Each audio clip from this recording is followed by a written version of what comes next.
பெரும்பாடுபட்டு ஆட்சி அமைக்க போகும் விஜய். உச்சகட்ட ஆர்வத்தில் ரசிகர்கள். விஜய் எப்பதான் ஆட்சி அமைப்பாரு, இன்னைக்கு அரசியல்ல என்னதான் நடந்துச்சு, இதை ஷார்ட்டா நம்ம இந்த வீடியோல பார்க்க போறோம். நான் ஜெசோனா. இந்த வீடியோக்குள்ள போறதுக்கு முன்னாடி இந்த வீடியோ பத்தின கருத்து ஏதாவது உங்களுக்கு இருந்துச்சுன்னா தாராளமா கமெண்ட் சொல்லுங்க. ஏன்னா உங்களுடைய கமெண்ட்டை பார்த்துட்டு தான் நாங்க நெக்ஸ்ட் வீடியோ இன்னும் பெஸ்டா எடுக்கிறதுக்கு ரொம்பவே யூஸ்ஃபுல்லா இருக்கும். வாங்க வீடியோக்குள்ள போய் பார்த்து தெரிஞ்சுக்கலாம். முதல்ல 2026ல நடந்த சட்டமன்ற தேர்தல்ல தமிழக வெற்றி கழக தலைவர் விஜய் அவர்கள் என்ன பண்ணாருன்னா, தனியா நின்னு 108 இடங்களை பிடிச்சிருந்தார். சரியா? ஆனா இதுலதான் இவருக்கு ஒரு சிக்கல் ஏற்பட்டுச்சு. என்ன சிக்கல் அப்படிங்கிற மாதிரி பாத்தீங்கன்னா, இவர் ஆட்சி அமைக்கிறதுக்காக 118 இடங்கள் கண்டிப்பா வேண்டும். ஆனா இவர் 108 இடங்களை தான் பிடிச்சிருக்கிறார். சரியா? அதனால என்ன பண்ணிட்டாங்கன்னா, இவரை ஆட்சி அமைக்க முடியாம போயிடுச்சு. அதுக்காக இவர் என்ன பண்றாருன்னா, மத்த கட்சியினர்கள் இருக்காங்களா அவங்கள்ட்ட ஹெல்ப் கேட்கறாங்க. சரியா? மத்த கட்சியினர்களும் ஆதரவு கொடுத்தாங்க. முக்கியமா சொல்ல போனா காங்கிரஸ் கொடுத்திருந்தாங்க. காங்கிரஸ் கொடுத்ததுக்கு அப்புறம் விஜய் மறுபடியும் ஆளுநரை போய் சந்திக்கிறாங்க. ஆளுநர் என்ன சொல்றாங்கன்னா, உங்களுக்கு இன்னும் பத்தாது, இன்னும் எம்எல்ஏக்கள் வேணும், கண்டிப்பா நீங்க போய் கூட்டிட்டு வாங்க, ஆட்சி அமைக்கிறதுக்கு 118 இடங்கள் முக்கியமா வேணும் அப்படிங்கிற மாதிரி அவங்க தரப்புல இருந்து சொல்ற விஷயங்களும் சரி. அதுக்கப்புறம் விஜய் அவர்கள் இன்னும் மும்முரமா என்ன பண்ணாங்க அப்படின்னு பாத்தீங்கன்னா, மறுபடியும் மத்த கட்சியினர்கள்ட்ட ரொம்ப ஃபோர்ஸ் பண்ணி கேட்குறாங்க, வாங்க ஆட்சி அமைக்கிறதுக்கு இடம் வேணும் அப்படிங்கிற மாதிரி நிறைய கேட்டாங்க. இது வரைக்கும் நம்ம எல்லாமே கண்டிப்பா பார்த்துருப்போம். சரியா? அதே மாதிரி இன்னைக்கு நேற்றுக்கே ஒருத்தங்க சொல்லியிருந்தாங்க, 3 கட்சியினர்கள் நாங்கள் இன்னைக்கு உங்களுக்கு பதில் சொல்லுவோம் அப்படிங்கிற மாதிரி சொல்லியிருந்தாங்க. அதே மாதிரி இன்னைக்கு என்ன பண்ணியிருக்காங்க அப்படின்னு பார்த்தீங்கன்னா, தமிழக வெற்றி கழகத்துக்கு 3 கட்சியினர்கள் ஆதரவு தெரிவிச்சிருக்காங்க. அப்படி என்னென்ன கட்சிகள்லாம் ஆதரவு தெரிவிச்சாங்க அப்படின்னு பார்த்தீங்கன்னா, ஃபர்ஸ்ட் இந்திய கம்யூனிஸ்ட் கட்சி சிபிஐ அப்படிங்கிற மாதிரி நம்ம சொல்லுவோம். செகண்ட் யார் அப்படின்னு பார்த்தீங்கன்னா, மார்க்சிஸ்ட் கம்யூனிஸ்ட் கட்சி சிபிஐஎம் அப்படிங்கிற மாதிரி சொல்லுவோம். சரியா?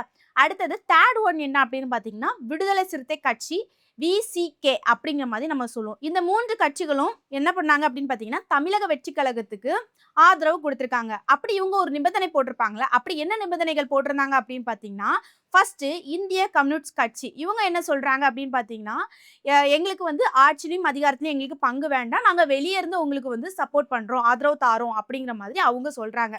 அடுத்ததாட்டு இதே தான் மார்க்சிஸ்ட் கம்யூனிஸ்ட் கட்சி அவங்களும் என்ன சொல்றாங்க அப்படின்னு பார்த்தீங்கன்னா, எங்களுக்கு ஆட்சியிலும் அதிகாரத்திலும் எதுலுமே எங்களுக்கு பங்கு வேண்டாம், நாங்க உங்களுக்கு இதே மாதிரி உங்களுக்கு ஆதரவு தாரோம் அப்படிங்கிற மாதிரி அவங்களும் சொல்லியிருக்காங்க. சரியா? அடுத்ததாட்டு விடுதலை சிறுத்தை கட்சியில உள்ள தலைவர் தோல் திருமாவளவர் அவர்கள் என்ன சொல்றாங்க அப்படின்னு பார்த்தீங்கன்னா, எனக்கும் ஆட்சியிலும் அதிகாரத்திலும் பங்கு வேண்டாம், நான் வெளியே இருந்து தமிழக வெற்றி கழகத்துக்கு ஆதரவு கொடுக்குறேன் அப்படிங்கிற மாதிரி அவருமே டீசெண்டா சொல்லியிருக்கிறாரு. இந்த மாதிரி தான் தகவலும் வெளியே வந்திருக்குது. சரியா? இப்போ இந்த 3 கட்சிகளும் ஏன் தமிழக வெற்றி கழக தலைவர் விஜய் அவர்களுக்கு ஆதரவு கொடுத்தாங்க அப்படிங்கிற மாதிரி பார்க்கும்போது, இவங்களுடைய மெயின் ரீசன் என்ன அப்படின்னு பார்த்தீங்கன்னா, தமிழகத்துல பிஜேபி ஆதிக்கம் வரக்கூடாது அப்படிங்கிறதுக்காக தான் என்ன பண்ணிருக்காங்கன்னா, இந்த ஆதரவை கொடுத்திருக்காங்க. எப்படி பிஜேபி ஆதிக்கம் தமிழ்நாட்டுல வரும் அப்படிங்கிற மாதிரி நம்ம பார்க்கும்போது, அதாவது தெளிவா உங்களுக்கு புரியும்படி சொல்லணும் அப்படின்னு பார்த்தீங்கன்னா, தமிழக வெற்றி கழகம் இருக்குல்ல, அவங்க 108 இடங்களை தான் பிடிச்சிருந்தாங்க. ஆனா ஆட்சி அமைக்கிறதுக்கு 118 இடங்கள் வேணும் அவங்களுக்கு. சரியா? ஆனா இவங்க குறிப்பிட்ட டைம்ல 118 பெரும்பான்மையை அவங்க காட்டாவிட்டால் இது என்ன ஆகும் அப்படின்னு பார்த்தீங்கன்னா, ஆளுநர் குடியரசுத் தலைவருக்கு கடிதம் எழுதுவாங்க. குடியரசுத் தலைவர் என்ன பண்ணுவாங்க அப்படின்னு பார்த்தீங்கன்னா, தமிழகத்தை கொஞ்ச நாள் ஆட்சி புரிவாங்க. இப்படி குடியரசுத் தலைவர் கையில ஆட்சி போகும். ஆனா சில முடிவுகள் குடியரசுத் தலைவர்கள் எடுக்க வாய்ப்பு இருக்கு, சில முடிவுகள் ஆளுநர் எடுக்க வாய்ப்பு இருக்குது. ஆனா ஆளுநர் எடுக்கும் பட்சத்துல பிஜேபியோட பேச்சை கேட்டுதான் ஆளுநர் முடிவு எடுப்பாங்க அப்படிங்கிற மாதிரி நிறைய பேர் யூகிக்கிறாங்க. ஏன் அப்படின்னு பாத்தீங்கன்னா, நிறைய சில கட்சிகள் என்ன சொல்றாங்க அப்படின்னு பாத்தீங்கன்னா, ஆளுநர் பிஜேபி கண்ட்ரோல்ல இருக்கிறாங்க, பிஜேபி ஆதிக்கம் வந்துடக்கூடாது அப்படிங்கிறதுக்காக தான் என்ன பண்றாங்க அப்படின்னு பாத்தீங்கன்னா, இன்னைக்கு தமிழக வெற்றி கழக தலைவர் விஜய் அவர்களை முதலமைச்சர் பதவியில ஏத்தியே தீரணும், பிஜேபி ஆதிக்கம் வந்துடக்கூடாது அப்படிங்கிற ஒரு எண்ணத்துல என்ன பண்ணிட்டாங்க அப்படின்னு பாத்தீங்கன்னா, எல்லாருமே ஆதரவு தெரிவிச்சிருக்காங்க.